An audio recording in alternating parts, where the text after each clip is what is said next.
So whenever we moved into our house 5 years ago, this is what the bathroom was looking like upstairs. It was just dated and in need of a refresh. So this is what I was thinking: some new flooring, a whole lot of cosmetic changes. So the first thing that I needed to do was remove all of this old tile, which popped up pretty easily, and then I removed the toilet because I was going to be replacing that, and that's when I saw all of this damage. I guess the toilet had leaked over the years and it needed some repair to the subfloor before I could go in with the new toilet.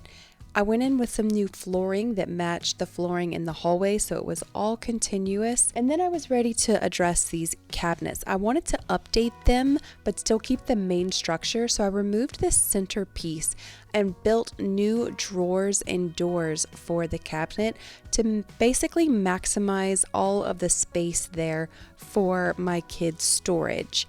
And then it was time for a new countertop. I built this out of MDF, and I gave that a really good coat of primer, and then I went in with epoxy. I've done this before in my kitchen, so I was pretty familiar with the process. I mixed the colors that I wanted and spread it out, got all of the bubbles out, and I'm kind of chopping into it here to create some lines to look like marble. And this is how it turned out with the new sink and everything. So I had to get the old countertop out, which was kind of tough by myself, but before I went in with the new one, I extended the current vanity higher, and to cover that line on the side, I added some beadboard paneling. And then the new countertop could go in, and the new sink and the new faucet and everything looked really good. So now for the cabinets, I gave them a good coat of primer to make sure that my paint adhered properly to the cabinets. And then I went in with this sage green color from Sherwin-Williams on the bases and the drawers and the doors, and I reattached everything back to the cabinet. And then I added in some hardware to make everything look nice. Next, the walls got a coat of white paint to brighten everything up in the space. And for an accent wall, I used this shiplap paneling and painted it that same green color as the cabinets to make sure that everything matched. Then I took down the old light fixture and added a new brass light fixture to just be a little bit more updated. I used the same mirror that was there, but I had it cut down, and I attached that to the wall with some glue, and then I built a wood frame to go around the mirror to make it look more built in. A couple of floating shelves and other small details like the rug and this bathroom was finished. And this is how it turned out. I love how this looked, and it's worked really well for my kids, but I do think that there are a few things that I can update in this bathroom still that's going to make it function better now that I want to do this makeover the second time around. Okay, and here is how the bathroom is currently looking after some time. Everything is pretty much the same. Some things have held up better than others. The countertops, I mean, they've served their purpose. However, they do have some wear and tear. I think the faucet, we definitely need a new one. This one just didn't hold up well. The handles, the cabinets have held up pretty well. But one big thing that did not get done in the first round of makeovers was this bathtub shower combo. It's just really old, very small, and no matter how much we scrub that, it still looks like that. All of the plumbing fixtures there are super dated, so that's definitely what I want to do this time around, is to address this whole situation. New bathtub and some tile around here. I think that'll look so much better, and bonus, get the kids out of my bathtub. One of the biggest things that we need in this bathroom is more storage. My daughter just has tons of stuff, and I just want to add more storage in so many different ways, as many ways as possible. I think that we can do some more storage here above the toilet.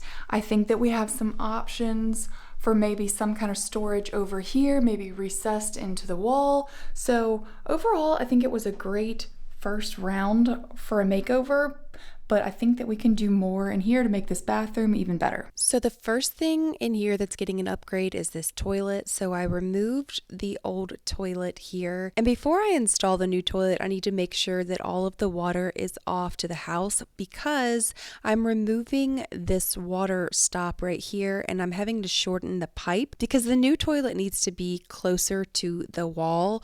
And all of this stuff was really old. One of these pieces actually broke on me in one of the other bathrooms and I accidentally flooded the first floor. So I'm using this little tool to make sure that there are no sharp edges on the copper pipe before I go in with my new pieces. So I'm just adding this trim piece back, reusing that, and then added in the new plumbing here that would fit perfectly with the new toilet.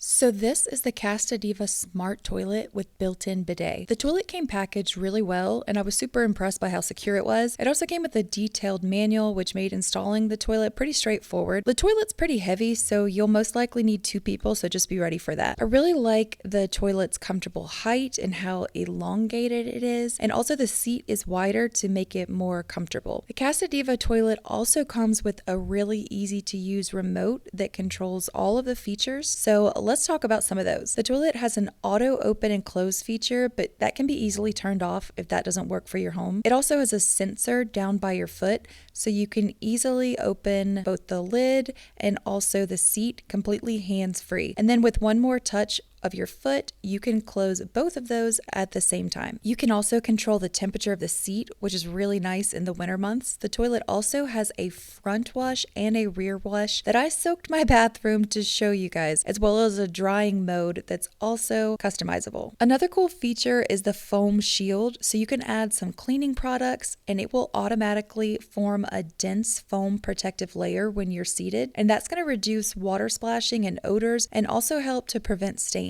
I really like the sleek design of this toilet because it's going to make it so much easier to keep the bottom of the toilet clean. The Casta Diva Smart Toilet also has powerful 360-degree vortex siphon flushing, so it's going to quickly carry away waste using less than 1 gallon of water per flush. I really like the built-in ambient lights, and you can pick your favorite of all the available options. It also comes with a soft night light that doesn't really have a strong light disturbance during the night, so it's not going to bother anybody. And if you have kids, you will love this feature. The toilet has automatic flush, so it senses fluid and flushes for you. So we've had this Casta Diva toilet for a little while now, and it's definitely my kids' favorite part of their bathroom.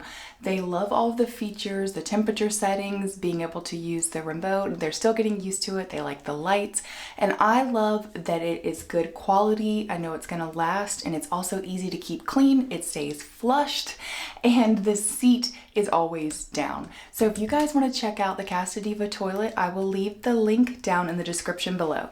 Now let's talk about new plans for the bathroom. So I'm probably going to be keeping the floor the same. I'm thinking about painting the walls like a creamier white, not so stark white. And then I really do like the shiplap paneling in there. We might paint it gray. I'm not sure. I would like to get a new countertop for the cabinets that are already in there. And I didn't show in the beginning of the video, but I have upgraded the mirror since, and then I just upgraded the toilet.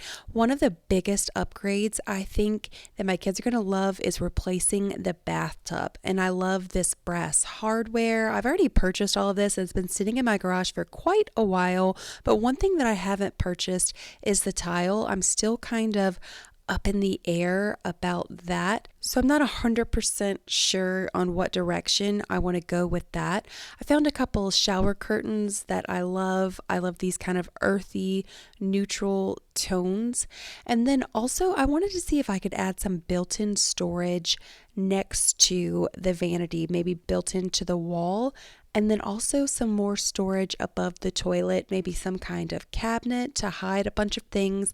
And then of course some kind of rug to warm up the space and to use whenever, you're getting out of the shower. So this is the plan as of right now. Let me know down in the comments what you think, anything you would add or take away. I'd love your input because I'm getting ready to get started on this project and I am open to all suggestions. I will see you guys in my next video. Bye.